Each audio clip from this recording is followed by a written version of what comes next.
PNG Batelma, des actualités uniques, dynamiques et renversantes dans le journal TV. Une source d'énergie qui répond à vos exigences, animée par la passion, guidée par la technovation. Disponible uniquement chez Batimax ou sur le site web www.batimax-mata.com. Vous présente Nivavo. Le rire est un super pouvoir. Voilà ce que la vache qui rit défend depuis 100 ans. La vache qui rit manulcha anao Nivavo. La vache qui rit, parce que c'est meilleur de rire.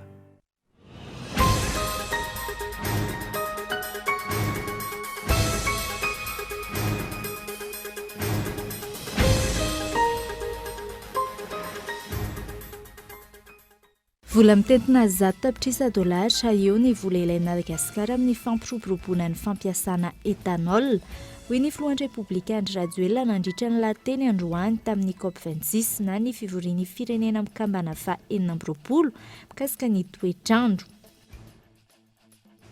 Nangataka ny fampiatoana ny fandinian'ny antenimieram-pirenena ilay volavolan-dalàna mikasika ny tobo fivarotam-panafody ireo matianina eo amin'ny sehatry ny farmasia araka ny fanambarana navoaka ny teo anivon'ny Ordre National des Pharmaciens de Madagascar androany. Tsy mifanaraka amin'ny voalazan'ny Code de la Santé io volavolan-dalàna io raha ny fanazavana takin'izy ireo amin'izany sy ny fampidiniana momba io.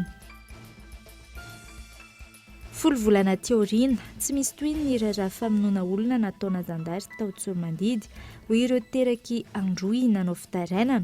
Efa vita avokoa ny famotorana sy ny fanadihadiana rehetra, saingy tsy nisy fanapa-kevitra niraisy ny fitsarana.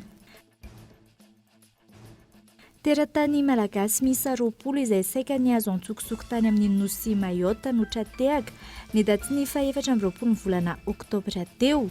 Olona miisa 4 no namoy ny ainy ary tamin'izy ireo ankizy. 80 kilometatra miala ny faritra masin'ny Ambanja no nahitana azy ireo raha toa ka tratrany tsy fetezana ny lakoka na sambo kely nitondra azy ireo. Ary farany, teboka nodiniana nandritra ny COP26 androany tanterahana ny Royaume-Uni ny fanamby miandry ireo firenena samihafa mikasika ny fampianana ny fandripahana ny ala, manao antso fanairana amin'ny fandraisana andraikitra isorohana ny fampitehan'ny ala ny sekretera jeneraly ny firenena mikambana. Ny andinindreo avy hatrany.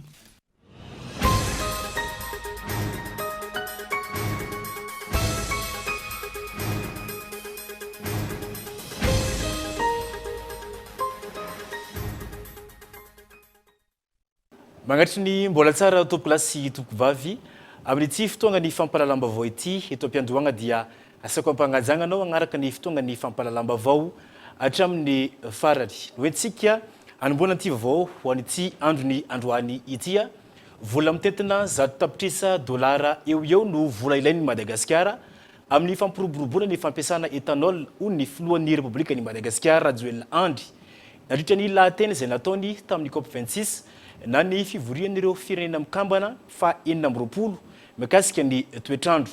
Noresahana nandritra izany ihany koa ny makasika ny tsy fandraisakafo any amin'ny faritra atsimon'ny Madagasikara vokatry ny fiovavan'ny izany toetrandro izany amin'izao fotoana izao.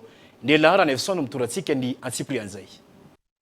Androany no ataony fifanaovantsony ny fifanarahana amin'ny fampitsarana ny fandripahana ny ala hatramin'ny taona 2024.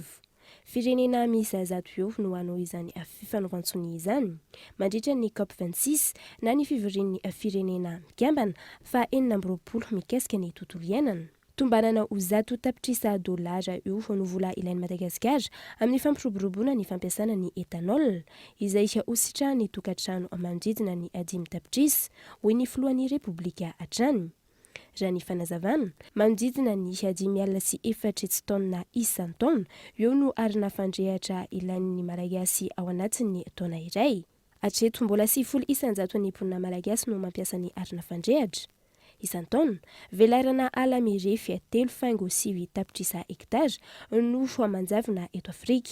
Madagascar plaide pour une transition énergétique en Afrique. Manohana ny fivadiana amin'ny fampiasana ireo akora hafany amin'ny kontinanta afrikana ny Madagasikara. Ilaina fanamafisana ny famatsim-bola izay atao amin'ireo akora hafa mifanakaiky amin'ny arina fandrehitra. Izany hoe ny fampiroboroboana ny fampiasana ny etanol na ny gazy ahafahana mampiena ary miaro ireo ala. Mino aho fa i Madagasikara dia afaka atao modely amin'ny fivoarana sy ny amin'ny fiarovana ny tontolo iainana fa mila mandray fanapahan-kevitra isika izao ary eto Glasgow no tokony hanomboka izany. Teny iray, fihetsika iray, finiavana raina hetsika no anovan'ny zavatra izay mitranga amin'izao ka manaitra ireo manam-pahefana ambony rehetra manerana izao tontolo izao ny tenako mba hanafainganana ny fitsinjanana ilay vola mitentina $100 tamin'ny fifanarana tao Paris ahafahana mivadika amin'ny arina fandrihitra aty Afrika afin de financer une politique de transition énergétique en Afrique. Isan'ireo firenena marefo i Madagasikara manoloana ny fiovan'ny toetrandro vokatry ny zavatra mitranga manerana izao tontolo izao. Araka ny vokatry ny pikaroka, mila amafisina kokoa ny faniriana anatratra ny tanjona, ny ampiena ny fiparitahan'ny entona carbone. Ireo no afatra nampitain'ny filohan'ny Repoblika Andry Rajoelina nandritra ny laten'ny anio tamin'ny COP26 na ny fivorian'ny firenena mikambana fa 40 mikasika ny toetrandro. Ankehitriny, olona iray faingo 4 tapitrisa izao no efatratra ny tsy fanjari-tsakafo any amin'ny faritra atsimon'ny Madagasikara no izay fiovan'ny toetrandro izay. Le réchauffement climatique n'épargne aucune nation. Tsy mifidy firenena ny fivoan'ny toetrandro, ny firehetan'ny afo, ny haitany sy ny fiakaran'ny rano. Ireo tranga ireo no hita tamin'ny firenena maro toy ny tany Eropa, Amerika, any Azia ary any Afrika. Vokatrizay, izay ratsy kokoa indrindra any amin'ny faritra tapany atsimo Madagasikara izay miaritra ny tsy fanjari-tsakafo amin'izao vokatry ny fiovan'ny toetrandro. Manodidina ny 1.3 tapitrisa amin'izao ireo malagasy hiaran'ny tsy fanjari-tsakafo izay. Vokatry ny tsy fampian'ny rotsakorana ny fanesy nandritra ny taona maro no tsy nahafahana nanao asa fambolena tany amin'ny faritra iny. Miaina ny vokatry ny fiovan'ny toetrandro izao ireo malagasy any amin'ny faritra iny. Climatique à laquelle ils n'ont pas participé.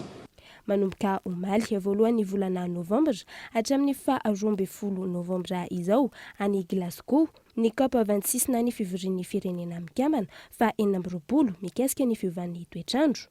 Ary mandray anjara amin'izany ny filoham-pirenena Andry Rajoelina sy ny délégation malagasy izay tariny. Isan'ireo mandray anjara amin'izany fivoriam-be izany avokoa ireo filoham-pirenena sy filoham-panjakana maro izay nanao soniny fifanarahana lasitra na ny convention cadre amin'ny firenena mikambana mikasika ny fiovan'ny toetrandro.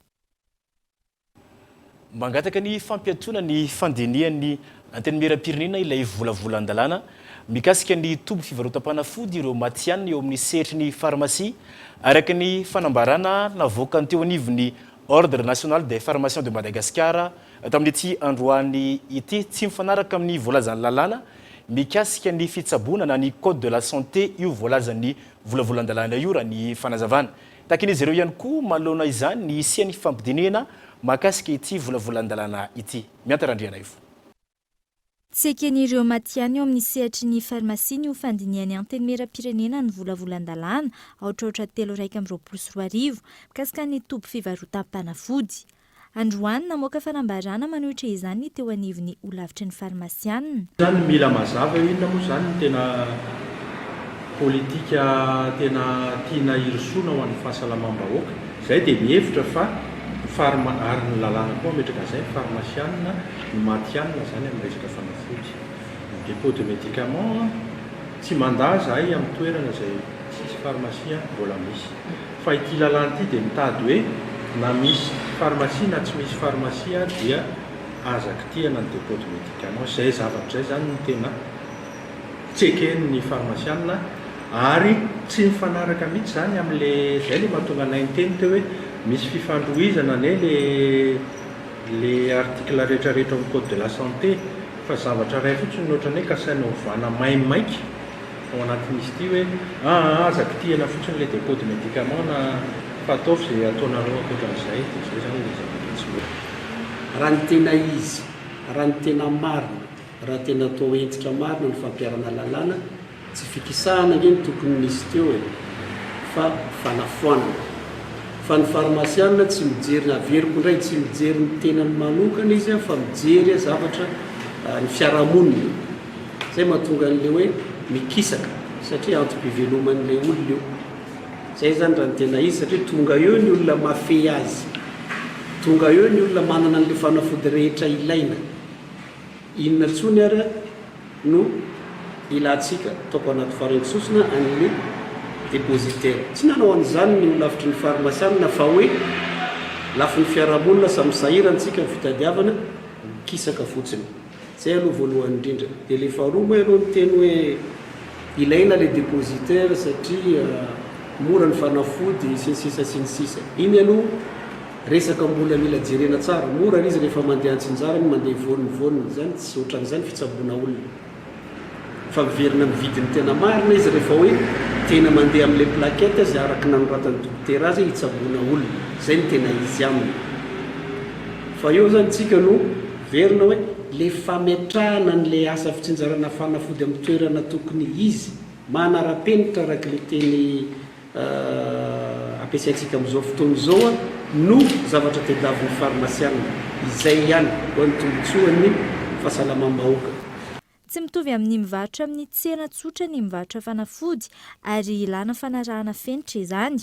Maro ny loza mety hitranga raha toa ka tsy voafeny hivarotra fanafody. Mamevahan'ireo mpivarotra tsy ara-dalàna nefa ity volavolan-dalàna ity raha ny fanazavana izany hoe mety hitera-doza ho an'ny vahoaka. Tamin'ny le 25 octobre zay ny informé ny voature ka amin'ny le 4 novembre fa manina atao haingana ampiasana amin'izany volavolan-dalàna article anankiray ihany ny zavatra faharoa hoe ao anatin'le texte zany misy soratra manao hoe ny dépôt de médicament légal ou non dia raha volany zany io ny dépôt de médicament tsy légal zany dia lasa légal misy tsy kely zany zavatra misy koa hoe aiza ve ny olona mianatra enitôly namola vola sy manangana an'ireo fanafody ireo mitatana an'ireo fanafody ireo mpiambina an'ireo fanafody ireo dia ahilika fosiny am'izao mitovy amina olona na niveau BBC io na niveau baka fotsiny tsy nanao fianarana ambony fa juste telo volana ihany mianatra telo volana ihany anao initiation dia hoe miaraka mitantana eo tsika tsy mety zany manambany diplôme anay koa zany tsy ekenay milisika be dia be dia raha tsika malala fa ny dépôt de médicament io zany hoe vonjamaiky médicament essentiel ihany ny atao izy io tokony fa tsika générel io samy malala rehefa mandeha ny dépôt de médicament dia mihoatra lavitra zay ny zavatra mity eo koa zany misy an'le hoe fanarahamaso akaikiny zareo io satria ny fanafody raha tsika malala fa misy date de péremption kanefa io date de péremption io tsy hoe misoratra le izy dia valabo fa misy fomba fitantana anazy fomba fitehirizana azy ireo matetika tsy voaja loatra ny fomba fitantanana ny fanafody milahatra eo ny ppn sy ny fanafody tsy fomba n'izany. Raha ny voalazan'ny code de la santé 10 kilometatra farafahakeliny ny elanelana tokony hisy amin'ny farmasia sy ny tompy fivarotam-panafody afaka hiverenany fampitiniana nefa izay raha ny fanazavana. Manoloan'io miantso ny sy ny fifanantonana ny ordre national des pharmaciens de Madagascar. Zay zany ny teny hoe angambany tsy tokony tsisy olana fa zay manaiky fampidinika mikasika an'izay elanelana zay raha ilaina zany zany hoe mety afaka mihena amin'ny 10 kilometra vonona zany ny pharmaciana hoe hidinika momba an'izay fa le ametraka zany hoe mitovy ny pharmacie sy ny dépôt de médicament zay kosa dia zavatra angambany miara manaiky tsika hoe tsy mety zany ohatrany hoe io moa zany araisina ohatra raha miasa hafa hoe no pilote no mitondra ny roplanina angambany normal angamba zay fa tsy hoe ny steward no mitondra azy ny dokotera no mitsabo satria tsika zao angamba raha hotidina tsy anaiky tsika angambany hoe ny aitsifaniao ny andidy anareo ohatr'izay zany le asa dia izay zavatra izay no ohatrany hoe fifampidiniana angatahanay fa tsy hoe fanekena nyty hoe tonga dia olaniana amboletra fotsiny ty tolo-dalàna ty. Nambaran'ireto farany fa efa misy ny ezaka amin'ny fanapariahana ny farmasia manerana nosy sy ny fanatsarana ny fikirakirana ny fanafody. Efa nisy ny fivoriana ny totosaina mikasika izay tato anatin'ny volana vitsy. Sakana ho amin'ny fampiroboroboana izany anefa ity volavolan-dalàna ity raha ny fanazavana trany. Fanafom-bavao makasika ny fiainan'ny mponina andavanandro indray kosa niakatra arivo ariary isaky ny kilao ny vidin'ny enomby sy ny henan-kisoa amin'izao fotoana izao tsy misy atranam-poto ny hena ho ireo mpivarotra ary miakatra ihany koa ny vidiny akan'izy ireo izany raha ohatra ka misy izany hena alaina izany Mbola mitohy kosa atreto ny fitokonan'ireo mpitsabo biby na ny vétérinaire izay tokony hanao soni ny taratasin'omby mialohan'ny amonona azy eny anivon'ny laboratoire maro samihafa. Michela Ranardon. Mitombo manaraka ny fiakaran'ny vidin'entana ny vola entina miantsena raha ny fanazavan'ny renim-pianakaviana nanaovana fanadihadiana manomboka tsapa amin'ny fiantsenana isan'andro ny fiakaran'ny vidin'ny hena amin'izao fotoana izao. Miakatra kely nandry izao amin'izao. Ianao bakely ariary zato, tsy telo ny fiakany taloha dia sonitra ariary zato. Fiatraikany ihany asa miakatra kely ny vidy. Fiana nefa raha malala efa sarotra. Anatin'ny andro vitsy izay nahitana fiakarana 10,000 isaky ny kilao ny hena omby, antony tsy fisian'ny omby eny potony fa eo ihany koa ny vokatry ny fitokonan'ireo vétérinaire. Tena amin'ny hena lafo mihitsy zao e. Rehefa fotoan'andro ohatry hoe dia miakatra foana zany. Miditra ao amin'ny oktobra zany dia mametsa ny olona dia sahirankirana ny ambony mivarotra. Dia tsy maintsy miakatra teo matika foana ny vidiny. Miakatra 5 000 eny apotony dia miakatra 5 000 aty ohatr'izay eo.Any 5 zao mivarotanay dia zao izy 70 000. Arakara raha tsy misy dia tsy maintsy miakatra teo matika foana. Misy moa tsy miakatra ny mbevany atsimo amin'ilay dokotera le ohatrany hoe tsy dia milamindaminy. Laza kosa ny mpivarotra fa misy hatrany ny fitsiriana ataon'ireo mpitsabo biby mahatonga ireo eny eny an-tsena tahaka izao. Any dokotera tsy maintsy mandala foana mbaly lehibe an'ireny. Tsy maintsy voara-maso vao midina zay vao azonao lanjaina aminaka aty. Isan'andro tsy maintsy misy foana ka. Hafa neny amin'ny grevy fa afany aty tsy miaraka. Tsy maintsy miasa ny aty. Ankoatry ny hena omby nahitana fiakarany 10,000 isaky ny kilao ihany koa ny hena kisoa. Tsy vao izao nahitana izay fiakaran'izay raha ny fanazavana fa tao aoriany fihiboana no nanomboka izany. Lafolafo ny vidin-kena miakatra. Tsy hainay aloha dia hoe fiakara fa miakatra fotsiny izy tamin'ny confinement iny nanomboka niakatra.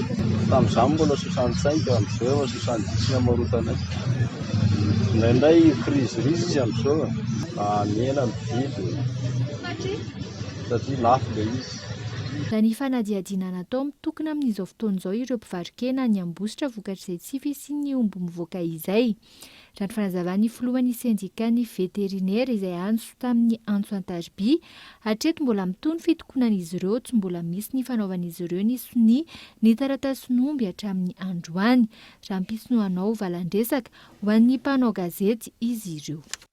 Ho any amin'ny faritra vetivety isika ny amin'ny faritra Toliara any roso tamin'ny fandrodanana ireo trandro manoloana ny préfecture ny Toliara ny marina teo. Voakasiky ny fandrodanana ihany koa ireo trano manamorona ny lalam-pirenena fahasivy manomboka eo amin'ny PK0 miangy eo amin'ny Plaza miazo ny Besako. Fandrodanana izay tafiditra ao anatin'ny ametrahana ny projet présidentiel ao an-toerana. Gaëtan Andriatsilavy mitorantsika ny makasika izay eo amin'ny sariny Natasha Jolie rakoto mamonjy télévision na Cool TV any Toliara.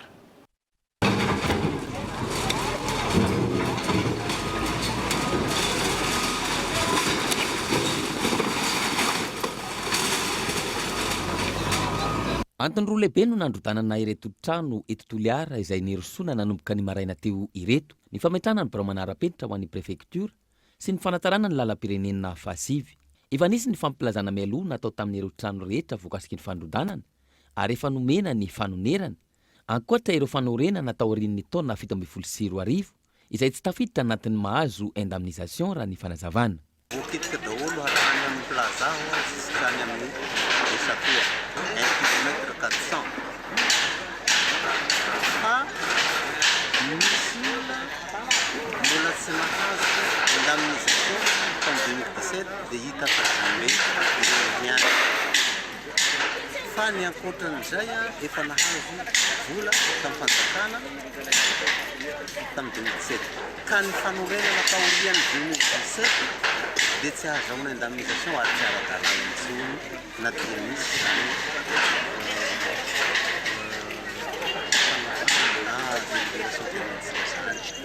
Nanamafy ny ao anivon'ny commune fa ilaina ny fanarahan-dalàna ahafahana misoroka ny fandrodanana tahaka izao. Ny tanànan'ny Toliara dia efa nametsaka tsy mazava tsara hoe tsy mahazo manao andura fa rehefa misy fotoana hitadiavan'ny fanjakana an'ity dia miala tsisy raorao fa io moa fanapahan-kevitra sa ho an'ny isam-batan'olona fa ny fanorenana tamin'ny andronay aloha dia efa ny raha tiako tsindrina eto dia tsy nahazo permis de construire ary efa misy trano anankitelo amreto zao ty lengetabe natao farany ity zao efa nanaovana arrêt de chantier mihitsy tamin'ny fampijanonana an'io fa bon io moa raha mahalala fa zay fomba fiheviny tsy ho fihevitsy ny tantana anatin'ny commune ato dia izy moa nanao forcine nanao an'io fanorenana io fa marina tompo fa tsy misy nahazo alalana na dia iray amin'ireo.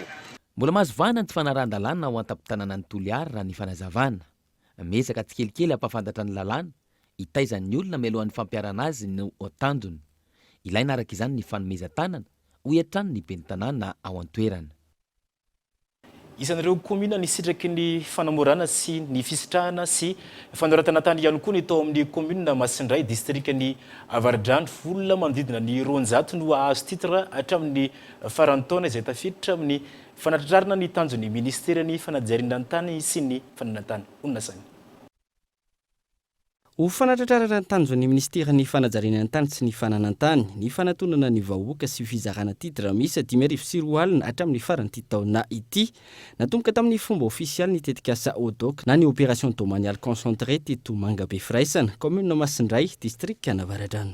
Fanaovana titre sy fanatsatoam-bato faobe tany zay efa misoratra amin'ny fanjakana malagasy mirefy eo manodididina ny 10 hektara eo dia olona manodidina ny 200 no hisitraka anazy. Zavatra anankitelo no miaraka, repérage préalable dia ny constat d'état des lieux ary ny bornage na fanatsatoam-bato.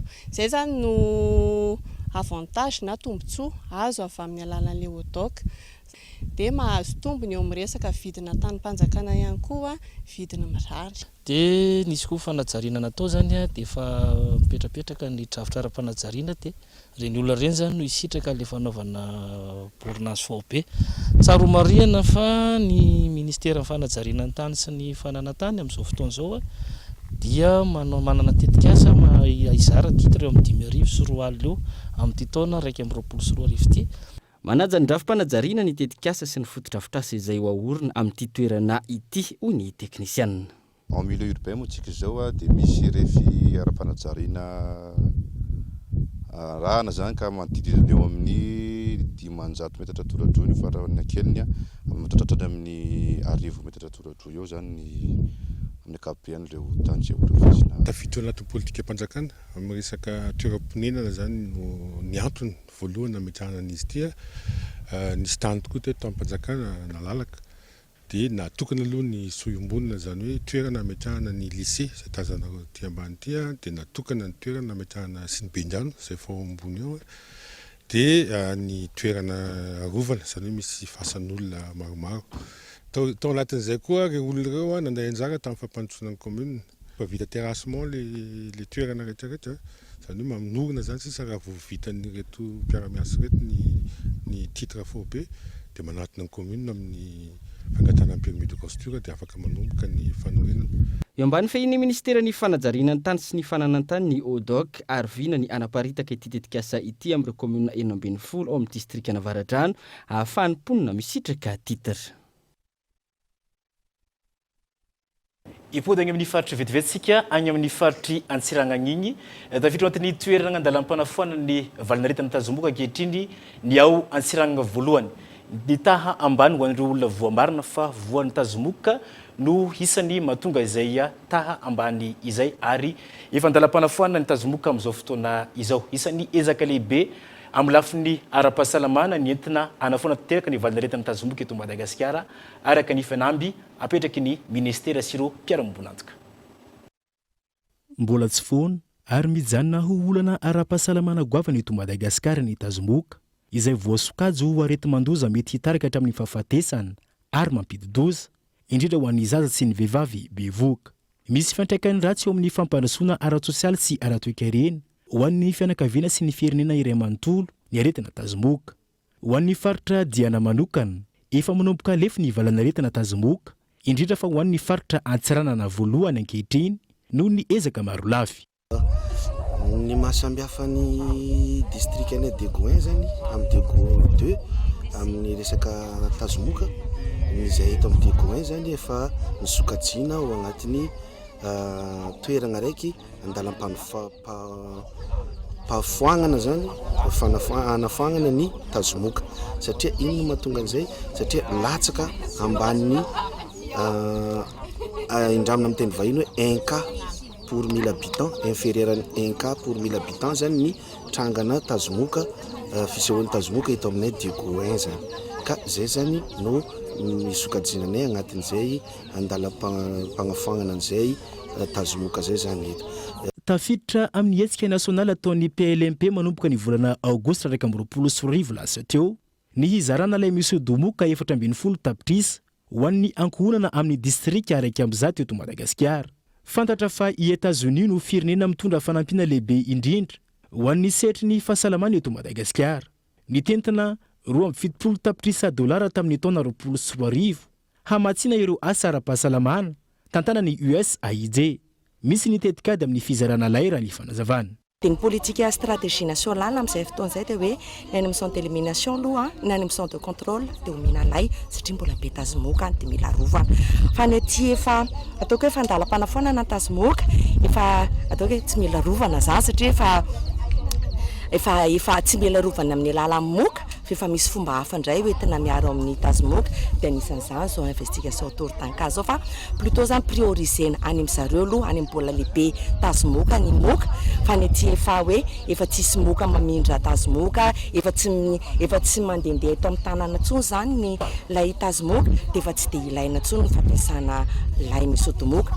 Nefa kosa raha sendra misy hoe toerana hoe ray ao anatin'izay arivo zay na ahitana tazomoka dia omena lay ren'olo reny mba tsy hiparitaka amin'ny olona manodidina izay tazomoka hita tao anatina tokantrano ray izay.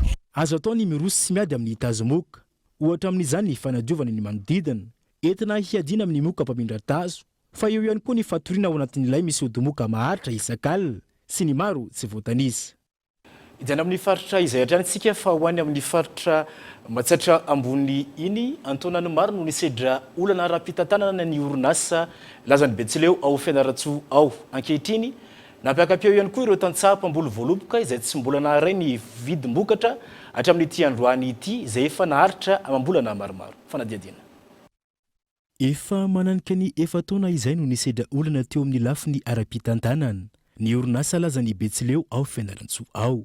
Isan'ny olana goavana ienan'ny orinasa ihany koa amin'izao fotoana izao ny tsy fahafahana mandoa ny volan'ireo tantsapa mbola voaloboka izay mpamatsy ny orinasa. Maro amin'ireo tantsara araka izany no mbola tsy nisitraka ny vidim-boaloboka io efa mambolana maromaro izay. Ny volana Martsa 2020 no nampiditra tale jeneraly vaovao ireo firakefim-pitantanana ny orinasa izay no heverin'ireo tantsara fa hitondra hainga avao.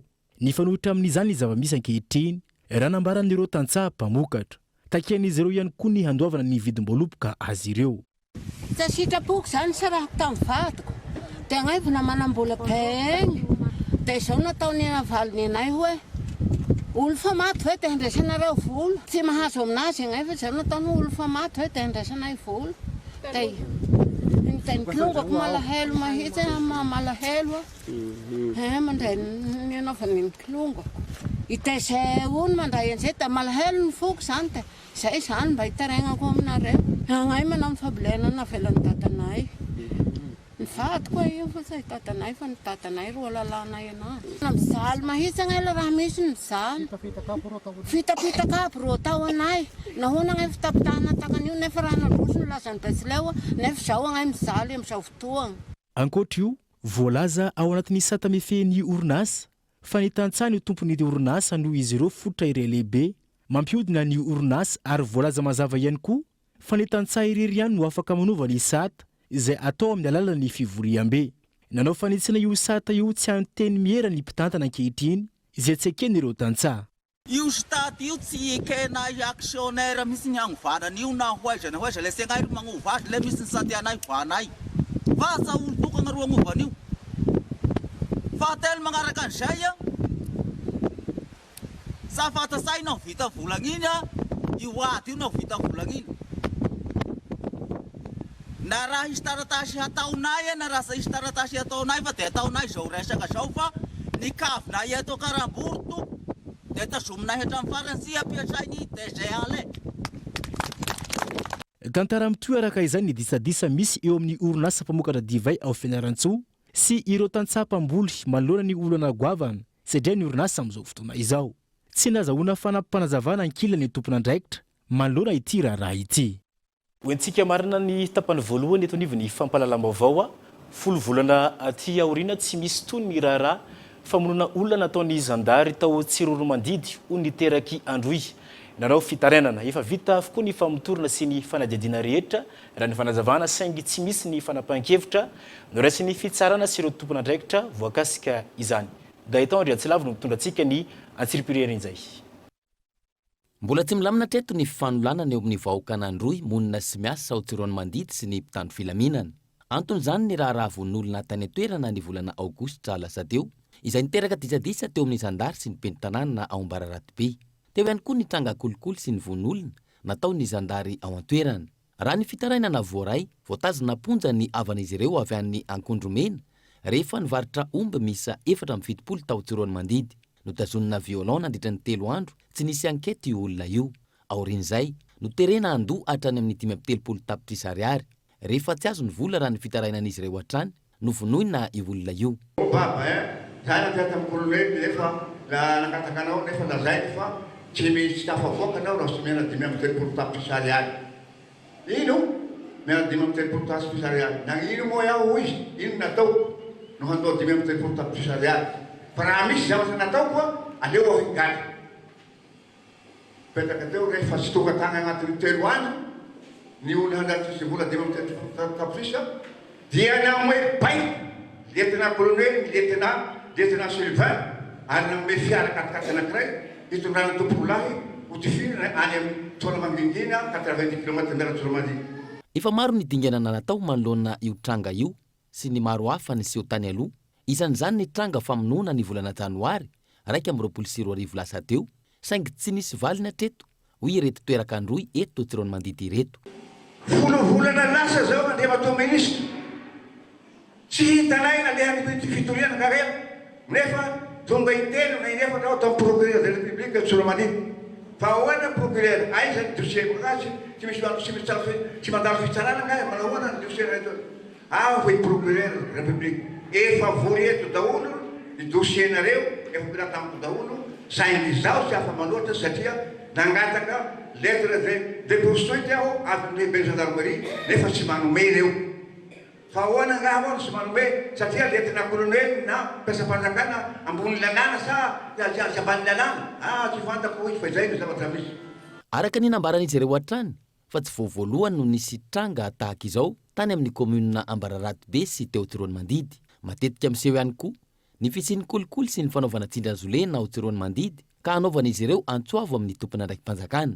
Raha ireo natao apiatra ny lalàna no manitsakitsaka ny lalàna tahaka izao hoy ireto teraka androy ireto, anao ahoana ny ametrahana fitokisana azy ireo raha misy tranga miseho eny anivon'ny fiarahamonina. Zay ny tapany voalohany tato anatin'ny fotoanan'ny fampalalam-baovao iseto fetifetitsika ato anatin' ireto dokavaratra ireto rehefa avy eo ary.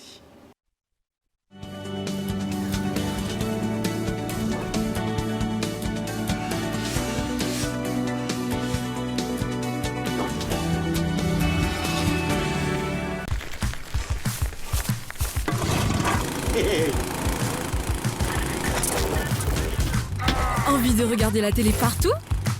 Y a plus simple! Le futur est dans ta poche et la télé sur ton smartphone. Maintenant, regarde la télé partout.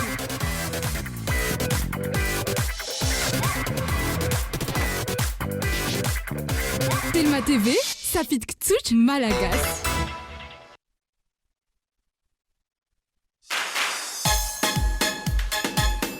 Les bébés sont surtout connus pour leur sourire. Mais quelle est la source de ce bonheur? Molfix. Les couches Molfix sont ultra secs grâce aux cellules super absorbantes qui absorbent les liquides jusqu'à 30 fois leur poids. C'est pourquoi il n'y a pas de fuite et les bébés n'ont pas de rougeur. Ainsi, les bébés et les mamans sont tous heureux. Essayez Molfix et rejoignez notre mouvement de bonheur.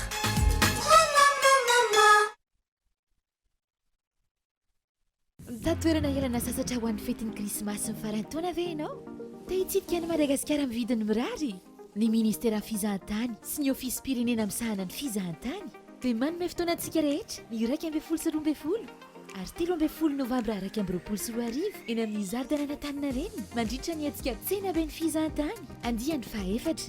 Tongava mitafamivantana amin'ireo matianina amin'ny famolavolana fivahinanana sy ireo ofisy paritry ny fizahantany.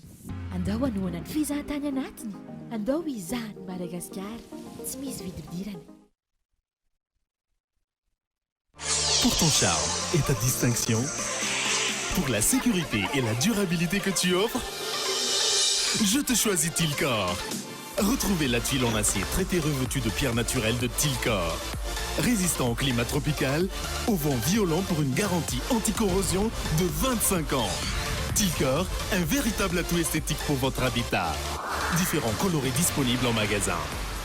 Batimax, la qualité au meilleur prix. Mety hitondra fiovana lehibe ny finiavana madinika. Asehoany fahaiza mikolokolo ao anatinao. Te hikolokolo sy hanatsara ny tokantrano. Ho mora zany ankehitriny noho ny ABC by Bricorama. Tsy izay ihany. Tongava amin'ny ABC Bricorama Lasity ny 4 oktobra hatramin'ny 4 novambra 2024. Araroty ny fihenam-bidy tsy misy ohatr' zany. Entre l'expert et vous, une même passion.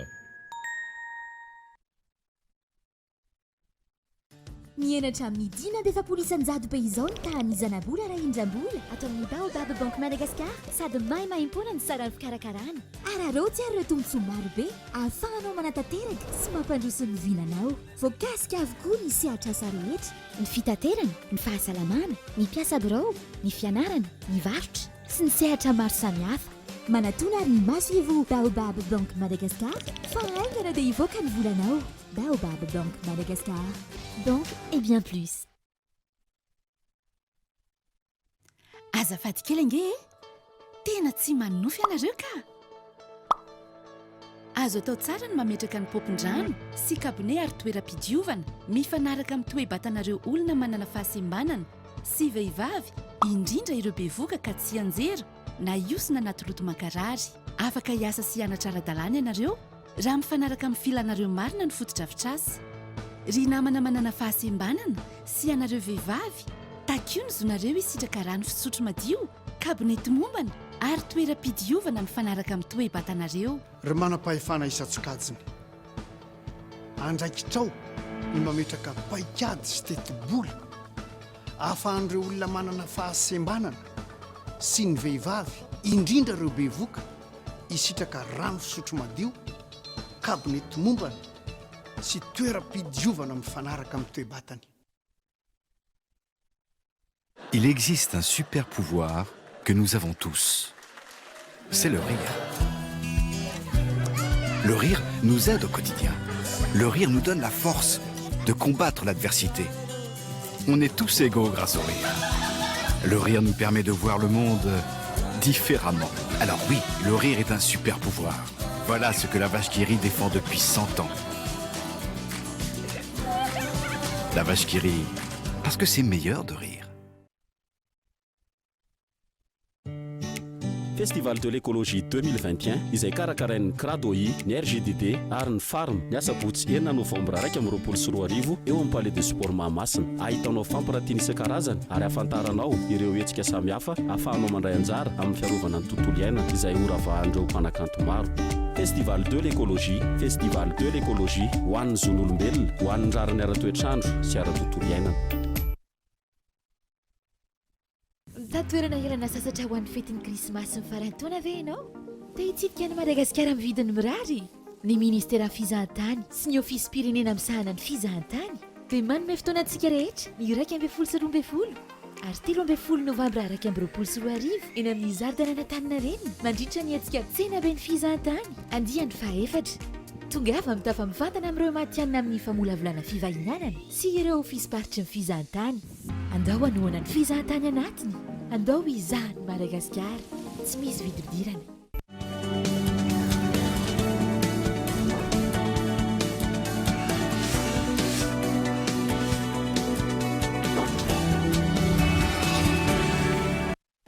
tonga sondraitsika menaka avy a fotoanany tapany faharoa eto anivony fotoanany fampahalalam-baovao mbola saina mpanajana trano ianao a naraka zany hatramin'ny farany nitolorana maro-pahaizana androany ireo mpiofana miisa telo amby enimpolo teny anivony CNFPPSH na ny Centre national de formation professionnelle des personnes en situation de handicap tafiditra ao anatin'ny fiarah-miasa ny toeram-panofanana sy ny ekara manangasoavana ny fampiofanana zay entina nanampiana ny mpiofana toy ny zaitra ny fanaovana mofomamy ny fikirakirana solosaina sy ny maro hafa. Yves Richard. Taorian'ny fiofanana nandritra ny 5 andro nivoaka androany ireo mpiofana 13 nanaraka ny fampianana mahakasika ny zaitra, ny taovolo ny fanaovana mofomamy, ny fikirakirana solosaina, ny fiompiana gogasy no hatsaraina sy ny maro hafa. Fampiofanana izay tafiditra anatin'ny fiarah-miasa ny toeram-panofanana sy ny ekara Mangasoavana. Andeha amin'ny faharoa moa zany ity fa efa nisy ny andeha amin'ny voalohany. Ny fiofanana dia teo amin'ny 5 andro teo ihany fa 5 andro namehezana zavatra maromaro afa-tsy ny teo amin'ny resaka zaitra no naharitra teo amin'ny 10 andro 7 zany no navoaka androany 7 ny tao amin'ny ekara Mangasoavana dia misy ankizy izay miofana andavanandro niaraka teto. Andiany faharoa tamin'ny fampiofanana niarahany ivitoerana sy ny ekara Mangasoavana ity natao ity. Hotohizana ny hetsika izay vinavinaina nanomboka ny volana Desambra ho avy izao. Hono teo anivony ekara Mangasoavana. Tanjona ny anampiana ny rehetra amin'ny fiarikariny. Misy soro-dalana fahaenina ny an'ny fiangonana hoe fampivoaram-piainana izay zany dia ao anatin'izay sy fampivoaram-pivelomana izay no tena antony dia anivon'ny fiarahamonina ihany koa tsika nandalo ny Covid zany dia hita hoe misahirana ny olona mainty maromaro ny olona kristianina no very asa dia miorina amin'izay ny eritreretina fa hoe ny fiofanana arak'asa sahala amin'izao afaka manampy ny tsirairay miatrika indray ny fiainana zany taorian'ny fandalovana ny ainatsika ny Covid iny. Na 5 andro ihany aza no nanatanterahana ny fiofanana. Nahafahana ny feny fahalalana fototra mahakasika ny lalam-piofanana isan'ny tokony ny fampiofanana azo. Hoentiny hanampiana ny fanaovany asasoan'ny mpiarabelona ny fampiofanana ho an'ny mpisitrakiray nanaovana fanadiadiana. Araka n'izay naresako azy taty zany dia voalohany indrindra ny ao amin'ny communauté izay tsy nisalasala fa nandefa ahety na dia fa somary zokizokony amin'ny taona dia hafaliana ho anahy ihany koa ny zaran'io fanaovana fa fiompiana ny akoho gasy io ary manarak'izay misy an'izay olona izay tsy manana ny hoeti miaina moa zany hoetina manatsara ny tokantrano ny fianakaviana dia atoro ihany koa.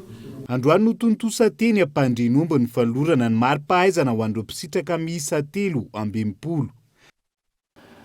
Hajoro amin'ny fomba ofisialy ny faefatra ny volana novambra izao ny Fondation Céline sy Didier Ratsiraka izay natao hikarakarana ny zaza malagasy. Io fondation io no ajoro à titre posthume voalohany ho an'ny filoha teo aloha Didier Ratsiraka. Gaëtan Andriatsilava. Ny 4 novambra ho avy izao andro naterahan'ny filoha teo aloha Didier Ratsiraka no ametrahana amin'ny fomba ofisialy ny Fondation Céline sy Didier Ratsiraka. Io fondation io izay ajoro hikarakarana ny zaza malagasy ary iompana amina loha hevitra lehibe misy za 4. Tao nama fa nalasany amiral ny vomaika na natapakevitra hoe aleo atao izay le izy fa tsy andrasana hoe ekipe ny maso ny Maman Céline izay vao tadirahana ny zavatra zany. Ny asa atao moa zany dia fanomezana ny zavatra izay nataon'izy mivadika hatramin'izay dia fikarakarana ny zaza malagasy. Misy 4 zany ny loha hevitra lehibe izay tena hosanina dia ny fanabeazana, ny kolotsaina na ny riba, ny écologie sy ny sosialy. Atomboka eto Antananarivo ny fondation ary hitarina manerana ny nosy ivelany antoko ary tsy hisy resaka politika ao anatiny. Zany hoe tsy miankina amina hafa mihitsy ny atoko arema dia hafa mihitsy ny fondation. Izay no antony hoe tsy izaho mihitsy mitondra le fondation fa olona hafa ary ataoko hoe olona tsy miloko amina antoko politika.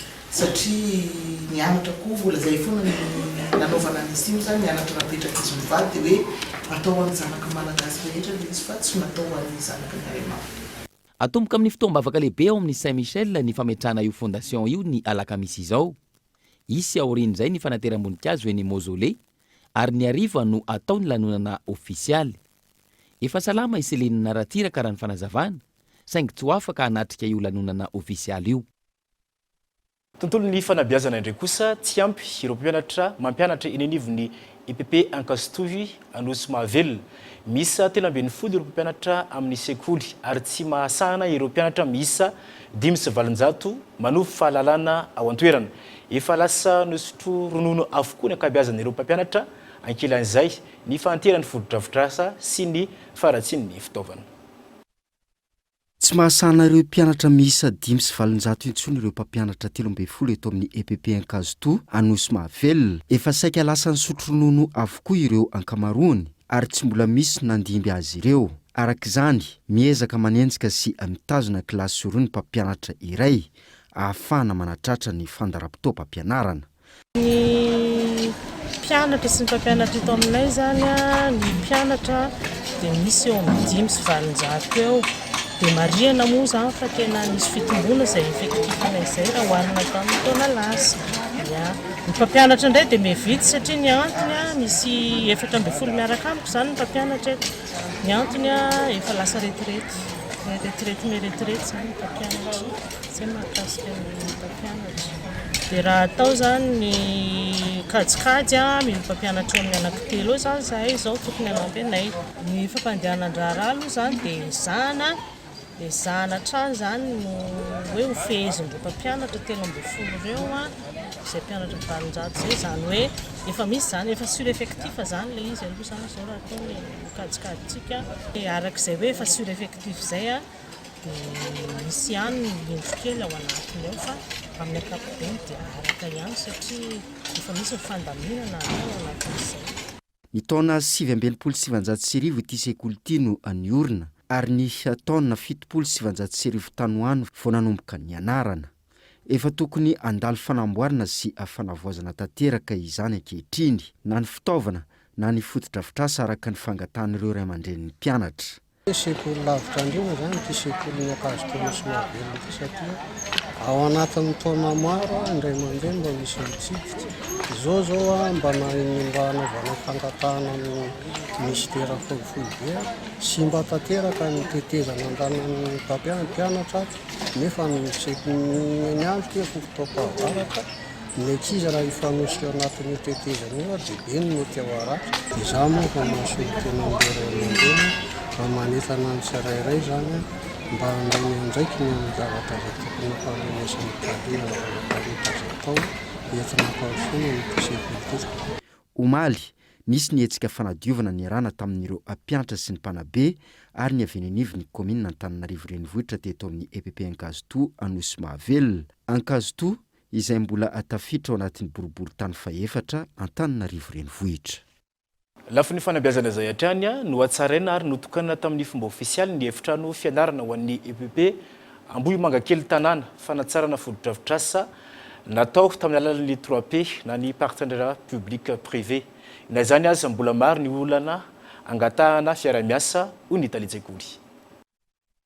Andraikitry ny komuna no mikojakoja sy manatsara ireo fotodrafitrasa ao aminy hositrahan'ny vahoaka ary isan'izany ny fotodrafitrasa mpampianarana sy ny fanabeazana. Ho an'ny komuna Ambohimangakely, sekoly misa 40 no hatsaraina anampiana ireo mpianatra. Isan'izany ny eto amin'ny EPP Ambohimangakely tanàna izay natao tamin'ny alalan'ny 3P na ny partenariat public privé. Fiaramasina teto dia ny komuna nanampy amin'ny resaka fitaterana ary ny orinasa kosa no niantoka ny lany na tamin'ny maçon na tamin'ny fitaovana rehetrarehetra lany ary eo amin'ny 10 pisary ary teo ny lan'ny orinasa tamin'ny fanavaozana ity EPP ity. Ahitana efitrano roa ny préscolaire ny EPP Ambohimangakely tanàna, birao ho an'ny mpampianatra iray ary efitrano fianarana misa 4. Mitotaly 300 ireo mpianatra manovo fahalalana eto. Na eo aza ny fanatarana ny efitrano fianarana, mbola maro ny olana tsy voavaha noho ny fahasairanan'ireo ray aman-dren'ny mpianatra, hoy ny talen'ny sekoly. Ny olana aloha zao an'ny EPP Ambohimangakely manokana dia eo amin'ny tsy fampino ny fitaovana toy ny W zao raha ohatra ka ny fenitra W ray ho an'ny ankizy ray plasy ray ho an'ny ankizy ray, ny anay zao ato misy plasy W ray plasy telo, tsy manaja an'ilay lasa tsy voahaja anay zany le geste barrière tokony ho hajaina. Dia eo koa ny ankoatra ny W dia ny fefy any ambany any moa zany dia efa irahantsika mahita iny ny fefin'ny sekoly dia eo any koa ny tsy fampina ny fampitaovana ny birao, efa mandroso ny teknôlôjia ny tatitra atao dia mba ny ordinateur anisan'ny ray tena tsy ampy eto amin'ny sekolinay ankoatra ny hoe lakozia ilaina ny cantine scolaire fa tsy manana lakozia zay dia eo amin'le cantine scolaire koa mbola mitady mba mpanohana izay zany amin'ny cantine scolaire. Manandanja amin'ny hoafin'ny commune sy ny firenena iray manontolo ny fanomezana tohana ireo ankizy madinika tahaka izao. Ny tany naraka izany ny mpianatra sy ireo mpampianatra aikady sy kolokolo ny fotodrafitrasa. Fikolokoloana azy moa zany dia araka ny teneniko teo hoe mila miova toe-tsaina mihitsy tsika dia efa hakinina amin'ny talia an-tsekoly ny eto toerana satria izy ny tompony andraikitra voalohany eto hanabean'ilay ankizy hoe tsy mila dakana ny rindrina, tsy mila manary fako amin'ny manodidina fa rehefa voavita izay eto amin'ity toerana ity vita ny talia an-tsekoly no manome an'ireo ankizy rehetra hoe mila madio manodidina, mila manao an'izao, tsy mila manarinary fako, mila manao an'izao, mila misasa sy ny rehetrarehetra dia mazava ho azy fa tonga any any an-trano dia tonga eraky ny commune Ambohimangakely. Raha tehivina, mihoatra ny 2 ny primaire ary misy 9 ny mpampianatra amin'ny EPP ao anatin'ny Zapy Atsimimbohitra commune na Ambohimangakely. Pandemisa 20 izay nikasa ny azo antsokosoko tany Nosy Mayotte no tratehaka ny datin'ny 24 oktobra lasa teo. Olona misa 4 no namon'ny ainy tamin'izany, 2 tamin'ireo ankizy. 80 kilometatra miala ny faridranomasiny Ambanja no nahitana azy ireo raha toka tratrany tsy fetezana ny lakôka na ny sambo kely nitondra azy izay saika azo antsokosoko any Nosy Mayotte. Nambinina Ravelorson no mitondra antsika ny Antsipri an'izay. Pandemisa 20 indray no tratehaka raha toa ka nisy tsy fetezana ny sambo kely nitondra azy ireo. Vokany 4 no maty ary 2 ny ankizy tamin'ireo namony ainy ny 24 volana oktobra lasa teo. Raha toka efa tafiala 80 kilometatra ny sistany Madagasikara. Tamin'ny arivariva iny nahazo antso meky nahazo alerte an-dranomasina agny ny komity dia nitsangana avy hatrany nandray andraikitra nandeha nagnavotro ireo olona mila vonjy agnivon-dranomasina io. Dia raha nienga omaly ariva ekipa nitarihiny commandant de détachement marine miaraka aminjareo PMF, PAF, ny zandaro, ny douane dia tonga tany ny toerana tamin'ny toerana io agny ho agny amina 80 kilometatra miala ny sisiny Ambanja dia nahita reto olo hitantsika niany ity olo 970 dia misy tseky na zaza 3 io zany no tratra tamin'ny lakôka araiky sambo hely araiky. Efa nisy ny fandraisana fepetra ny amin'ny fivezivezen'ireo sambo madinika na ny lakôka mihoatra ny faridranomasiny Madagasikara. Ny fandehanan'ny lakôka mandeha makany ivelany zany hatreto dia mbola voarara ary voasazy araka lalàna ka dia mbola mamerina ny antso zany ho an'ireo zay mbola tsy resy lahatra mba hanaraka an'izay fepetra zay sy tsy hanome ohatra ratsy ho an'ireo mpiara-belona aminy. Araka ny fampafantarana izay nataon'olona tsara sitrapo izay manao asa fitaterana amin'ireny sambo lehibe ireny tamin'ny tafika an-dranomasina teto Nosy no nahaizana fa nisy ny tsy fetezana ity sambo kely ity nandritra ny andro maromaro ka mila vonjy. Tsy aivina, voararany lalàna ny fitondrana olona na ny fandehanana antsokosoko miala ny faridranomasina miazo amin'ireny nosy manodidina ny Madagasikara izay tsy nahazoana lalana. Dingana lehibe amin'ny fanarenana ny toe-karena ny fanapahan-kevitra ny fitondram-panjakana nanokatra miandalana ny sistany tokony hamafisina nefa ny fepetra mifanaraka amin'izany mba tsy hiverina ny firongatry ny valanaretana Covid-19 indray. Manoloana io nanetana ny rehetra ho mavitrika hanao vaksiny teo anivony antoko malagasy miara-miainga. Hisoroana ny mety fiparitahan'ny valanaretana noho ny fisokafan'ny lanitry Madagasikara no antony izany raha ny fanazavana. Misy fanapahan-kevitra izay niraisy ny fitondram-panjakana amin'ny fanokafana zany ny abakabaka Madagasikara sy ny fifandraisantsika any ivelany satria fanapa-kevitra tsara iny ao anatin'izany fanapa-kevitra zany nefany misy risque zay mety tranga ao anaty Covid-19 dia mila mitandrina antsika noho zany satria ny antoko malagasy miaramenga zany mametraka foana sosikevitra mba hitondrana ny rahapirenena. Androany aloha zany tsy misy vahaolana azontsika atao raha tsy ny fanaovana vaksiny. Ka eto zany zay manambara horetany horendanitra amintsika vahoaka malagasy rehetra ary manentana satria androany zany mbola vo 200 monja no nanao vaksiny mba ialana amizay valana retina zay zany. Dia entanintsika zany anao vaksiny satria io ihany zany no vahaolana androany ary io no afahantsika mametraka ndray zany paikady vaovao afahana relancer an'izay lafiny ara-toe-karenantsika zay satria tsy afaka ny iboka eto tsika. Ankoatra ny voalohany volana novambra ny toetra amin'ity androany ity ny fankalazana ny fetiny maty indrindra fa fahatsiarovana ireo fanodimandry ho an'ny toliara manokana. Ny faneresetra ny rehetra ny rovitra nankany ampasandrazana nanatanteraka ny adidy amin'ireo razana. Kolo TV FM any toliara. Voamangiran-drantsy efa hita ny vezivezy ny azo ny fahasandrazana avokoa ny mponina tao toliara izay nankalaza ny andro ny olomasina sy ireo avana sy tapaka ifanodimandry. Fotoana iray izay natokany fianakaviana manontolo hitsidiana ary anaovana adidy amin'ireo razana. Na dia eo aza ny fiakarany vidim-piainany indrindra fa ny alafin'ireo fitaovana toy ny simenitra sy ny maro hafa tsy nataon'ireto fianakaviana ireto sakana izany raha toa ka tsy maintsy atao ny adidy tahaka ny mazatra isan-taona. Etsy andaniny tsy maritsika tamin'ny fividanana voninkazo ihany koa ny olona tamin'ity taona ity raha ny nambaran'ireo mpivarotra noho ny fahalafosana misy vokatry ny fiakarany vidin'ny voninkazo raha oharina tamin'ny taon-dasa no antony izany. Varotsy fatao sanandro toy fa mahazatsy fa raha toy tamin'ny toy mare biby raha toy tsy zaka ty olo sahira na ty haviliny folera fa tsy misy farany mivily tsotratsotsa reto avao rozy amin'ny viliny zany miakatsika tsy anaky tamin'ny taolahy zany prix fa foade henan'izao ohatsy zany hoe 20 000 landalana zao amin'ny nefa tamin'ny taolahy ty foade zany prix henan'izao tena miakatsy mihitsy. Dia par rapport hatramin'ny herinandro zay tamin'ny toy nanao akory tsy tena tsisy tsena tena tsisy tsena tsisy vola ihany. Ketsankilany andro iray voadidy ho amasina ho an'ny mpino katolika ihany koa ny fankalazana ny voalohany ny volana novambra.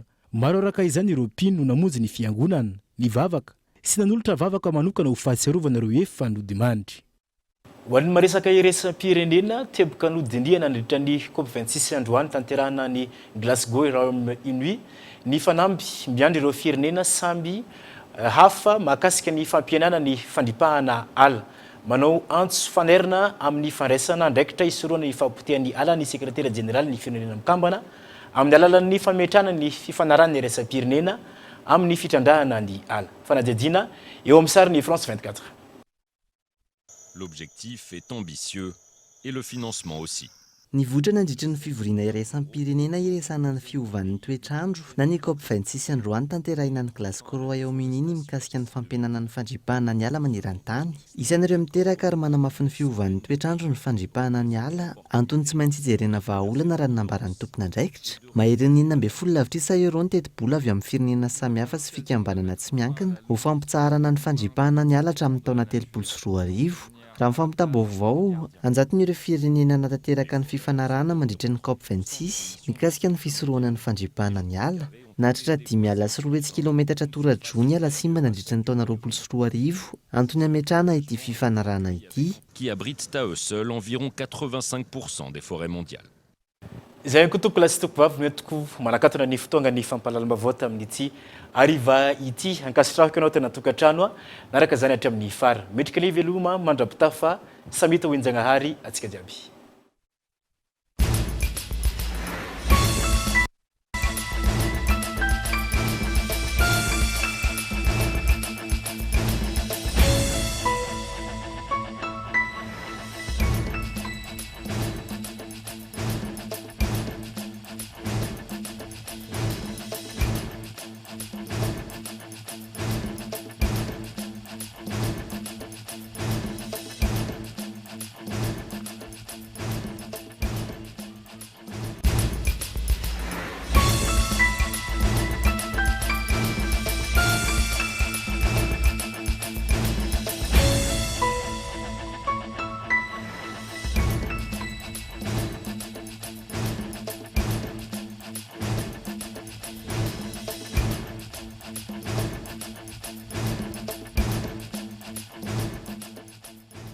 Le rire est un super pouvoir. Voilà ce que la vache qui rit défend depuis 100 ans. La vache qui rit, parce que c'est meilleur de rire. Une source d'énergie qui répond à vos exigences. Un groupe animé par la passion, guidé par la technovation.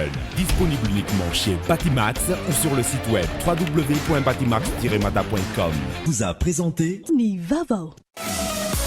5G Batelma, des actualités uniques, dynamiques et renversantes dans le journal TV.